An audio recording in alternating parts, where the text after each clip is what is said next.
अगर मेरा पेमेंट नहीं होता तो मैं आत्महत्या करूँगा। आपकी सोसाइटी में जिस कर लियो तो करूँगा। क्या कर रहे हैं आप? तो मैंने कहा जी मेरे पैसे मैं आत्मदाह की चेतावनी दी, अगर मेरा पेमेंट ये नहीं करते एक हफ्ते में तो मैं अपनी पत्नी और अपनी बेटी और अपने परिवार के साथ सोसाइटी के अंदर आत्मदाह करूँगा, जिसकी जिम्मेदारी यहाँ के सचिव महोदय की होगी। मैं अभी कर लूँगा। अगर आपका आदेश है, अगर आप यही चाह रहे हैं कि मैं आत्महत्या करूँ मिट्टी मेरे डीजल गियर कपड़े पर, तो मैं भी कर लूँगा।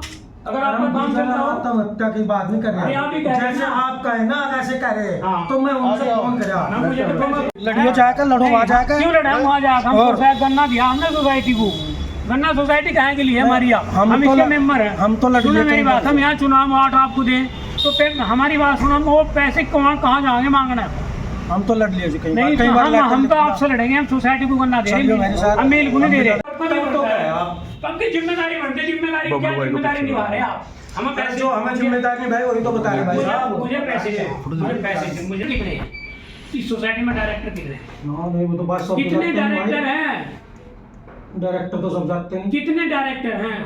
11 हैं। डेलीगेट कितने हैं? 500 कुछ हैं डेलीगेट। 500 कुछ कितने बुलाए आपने? चिट्ठी भेज के मिल कर थोड़ा घेराव करेंगे। कितने बुलाए था? चिट्ठी दिखाओ आप मुझे।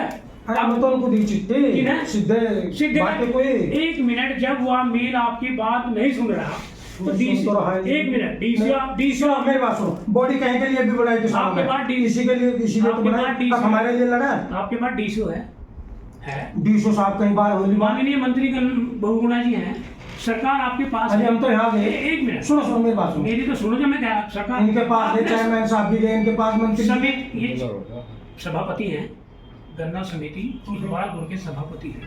कितनी बार आपने मीटिंग में बात की कि पेमेंट नहीं करना, चलो उसका घेराव करेंगे। अपने बैठे हुए नहीं कई बार सुनो आपके सामने, अगर ना होए बात तब तो आप कह सकते। कितने डेलीगेट हमारे पास? डेलीगेट कितने? आज वो डेलीगेट तो कौन किया? कितने बुलाए आपने? नहीं हमारे पास 338 डेलीगेट है। कितने? ये 500 ये कितने बता रहे? 536 वो भी है, वो भी है ना, पता नहीं।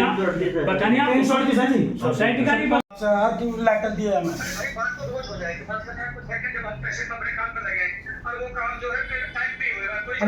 ऐसा लोग बात तो हमें पकड़ा है ना जी, आके यहाँ जी अब यहाँ 20-30 लोग खड़े हैं। ये नहीं वो बात है। हमारे गन्ने की चीनी नहीं बनेगा। हाँ हमारे गन्ने में हमारे गन्ने की चीनी नहीं बनेगा। चीनी तुम्हारी। इस समय इकबालपुर गन्ना समिति के ऑफिस में हूँ मैं गणेशपुर में, और यहाँ पर हमारे साथ जो इकबालपुर गन्ना समिति के सचिव और चेयरमैन हमारे साथ इस समय मौजूद हैं। हमारे साथ सचिव साहब हैं शीशपाल सिंह जी, इनसे बात करेंगे। सर क्या मामला है? किसान आपके पास इब्राहिमपुर मसई से आए हैं और काफ़ी गुस्से में नजर आ रहे हैं, आत्मदाह की चेतावनी दे रहे हैं, बोल रहे हैं भाई गन्ना आपको दिया था, पर्ची आपसे ली थी, है ना, समिति जिम्मेदार है। तो क्या कहना चाहेंगे? क्योंकि जो किसान है आजकल लगातार परेशान है, बोल रहे भाई आर्थिक स्थिति से बिल्कुल टूट चुके हैं। क्या कहना चाहेंगे? कब तक इनका भुगतान हो जाएगा? क्या कहा उन्होंने? ये वर्ष 18-19 का पैसा 98 करोड़ है इकबालपुर मिल का, और जी हमारा पैसा 24 वर्ष 2024-25 का है 17.5 करोड़। ये दोनों लिए हुए है, बैठा है, अब तक कोई इन्होंने भुगतान नहीं करा। हमें तीसरे दिन बात करते हैं, ये बनाता है 25% दे रहे, इसमें हमारी जीएसटी नहीं है, ये नहीं है, ये हमारी जीएसटी का, उसकी हमारी कोई जिम्मेदारी नहीं। वे स्वयं इस बात के जिम्मेदार है, अपनी जीएसटी जमा करो और हमारे किसानों का भुगतान करें। ठीक है। तो इकबालपुर गन्ना मिल के अधिकारियों से आपकी बात भी फोन के माध्यम से हुई है, क्या बात कही है उन्होंने? उन्होंने यही कही जिससे बात हुई सर भाटी साहब से जो यहाँ के हेड हैं कि 25% इसको करेंगे हम इस साल का 24-25 का, और बाकी जब मिल चलेगा 18-19 का उसमें से 25% तब करेंगे। ये बात हुई। आपने क्या बोला फिर? हम कहा जी ठीक है जी, लेकिन वो कई बार बात हो ली ऐसे बताते हैं, शुरू तो नहीं कुछ करा। तो अब कैसे होगा किसानों का भुगतान? क्योंकि लंबे समय से बात चलती है और इस तरह की बात वो वहाँ सामने कि एक दिन चलेंगे, नाम इलम सिंह जी, एक दिन कल या परसों प्रोग्राम बनाए हुए चले मिल में, क्या कह रहे हैं? ठीक है जी, हम किसानों के साथ है। ठीक है, साथ है। विश्वास के साथ आपको इस समिति का अध्यक्ष बनाया गया था, लेकिन किसान आरोप लगा रहे हैं कि अध्यक्ष बनने के बाद आपके द्वारा कोई काम नहीं किया जा रहा।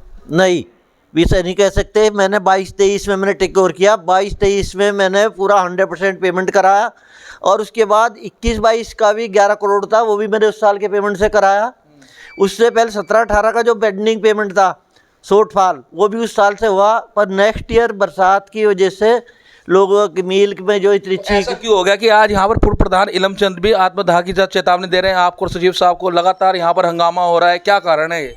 नहीं, वो तो मील की वजह सिचुएशन ऐसी है, तो इसमें हम पूरी कोशिश कर रहे हैं उनकी इलमचंद की प्रॉब्लम जो जेन्युइन प्रॉब्लम है, क्योंकि सभी किसानों की, और हम हर एक स्टेज पर जाकर सबको हमने अवगत कराया कि किसानों के साथ। तो डेलीगेट्स लेके जाएंगे मिल वालों के पास? डेलीगेट ले जाने के क्या, डेलीगेट को लेके भी जा सकते हैं। इससे पहले तो हमने जो ना सरकार को बताया कि उन्होंने हमारे को मतलब माननीय मुख्य गन्ना मंत्री जी ने इस साल हमारे सभी किसानों को बोला कि इकबालपुर को न देकर दूसरी जगह डाइवर्ट करो ताकि जिससे पेमेंट हो। और इस साल लिबरेडी का पूरा पेमेंट हो गया, लक्सर का पूरा पेमेंट हो गया, और जिसका अच्छा, यहाँ पर बड़ा गुस्से में नज़र आ रहे थे जिस तरह से हम देख रहे थे। आपने कहा था मैं आत्मदाह कर लूँगा, मेरे बच्चे जो हैं वो परेशान हैं, घर में दिक्कत हो रही है, क्या कारण है? कितना पेमेंट आपका रुका हुआ है? भाई 2019 में मैंने गन्ना गिरा, मैंने मेरे भाई ने इस मिल पर तब पेमेंट करेंगे। 2019 तो आज तक हमें एक पैसा इन्होंने नहीं दिया मिल ने। दूसरी बात, अभी 2025 में हमने जनवरी में फिर गन्ना डाल दिया इस पर कि हम तीसरे दिन पेमेंट करेंगे, लेकिन 1 रुपया इन्होंने हमारा नहीं दिया। सोसाइटी जो है वो जिम्मेदार है, क्योंकि सोसाइटी हमारे पास पर्ची भेजती है और उसी के तहत हम इन्हें गन्ना देते हैं। हमारा जो बकाया है वो मिल पे नहीं है, हमारा बकाया सोसाइटी पे। सोसाइटी पूर्णतः इसकी जिम्मेदार है। मेरी बच्ची बीएससी नर्सिंग कर रही है, अगर उसकी फीस नहीं जाएगी तो उसकी ज़िंदगी ख़राब हो जाएगी। मेरी पत्नी गोल्डो से बीमार है, मुझे उसका ऑपरेशन कराना है, अगर उसके ऑपरेशन मैं नहीं कराऊंगा तो मेरी पत्नी अलविदा हो जाएगी दुनिया से। हाँ, और मैं शुगर पेशेंट हूँ, मुझे डायबिटीज़ है। हम लोग अपने घर में आज मौसम ठीक ठाक है, भगवान बारिश देता है, खेत में खाद भी घेरना, दवाई भी करनी है गन्ने में, और अपने बच्चों की पढ़ाई भी करनी है, मेडिकल भी है, सारी दिक्कत है। प्रधान जी अगर बात करें, आप पूर्व प्रधान भी रहे हैं, एक जिम्मेदार नागरिक रहे हैं, अगर इस तरह से अगर ये सरकार के ऊपर बात डाल देते हैं, मिल के ऊपर बात डाल देते हैं, सोसाइटी वाले बोल रहे हैं, हमने कई बार बोला है, वहाँ से भाटी जी से बात हुई है फ़ोन पे स्पीकर खोल के आपके सामने, लेकिन उनके कहने को लेकर और इनके मिल वालों के कहने को लेकर कहाँ तक आज? इनका केवल बहकाना हम लोगों को है। किसानों को की दुर्दशा ये देखते नहीं, क्या दुर्दशा। ये अपने बहुत आराम से एसी में बैठे, इन्हें तनख्वाह मिल रही, कमीशन मिल रहा है, इनके बच्चे ठीक पढ़ रहे, इनके परिवार में कोई दिक्कत नहीं है। हमारी परेशानी को नहीं समझते। अगर ये हमारी परेशानी को समझते तो हमारा पेमेंट कभी का हो जाता। ये मिल और सोसाइटी की मिली भगत है। हाँ, यानी आपका जीवन चलना है इससे? हाँ, ये सोसाइटी हमारा गन्ना लेती रहेगी और हमारा ये जीवन खराब करती रहेगी, और हमारा बिल्कुल हमारा ये शोषण करती रहेगी। इसकी पूर्ण जिम्मेदारी सोसाइटी की है। ये आप भी परेशान है इस तरीके से? आपका भी पेमेंट? हाँ जी भाई जी। क्या नाम है आपका? देशराज मेरा नाम है, इब्राहिमपुर मसाई का रहने वाला हूँ।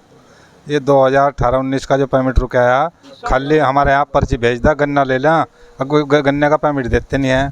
हम यहाँ आकर हम यहाँ आकर रोने को हमारा कायदा भगा दे, भाई कल परसों आ जाएगा। चक्कर लगा रहे हो जी आप यहाँ पे? हम तो कई साल से चक्कर ही लगा रहे, पेमेंट नहीं दे, पेमेंट हमें कोई नहीं देगा।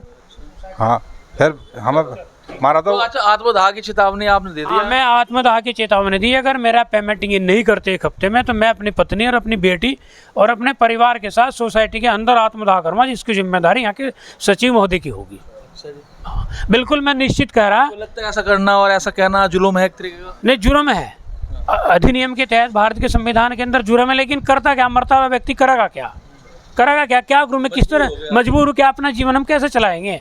ये तो बहुत ऐसा और आराम की ज़िंदगी। मैं माननीय जिलाधिकारी महोदय से भी कहूँगा यह बात, और अपने कप्तान साहब से भी कहूँगा, क्योंकि माननीय मुख्यमंत्री जी का फोकस है कि मेरे प्रदेश में रहने वाला हर व्यक्ति खुश रहे, किसी तरह की कोई समस्या ना हो। मैं नहीं चाहता मेरी पूरी जनपद के किसानों का साथ अन्याय हो रहा है।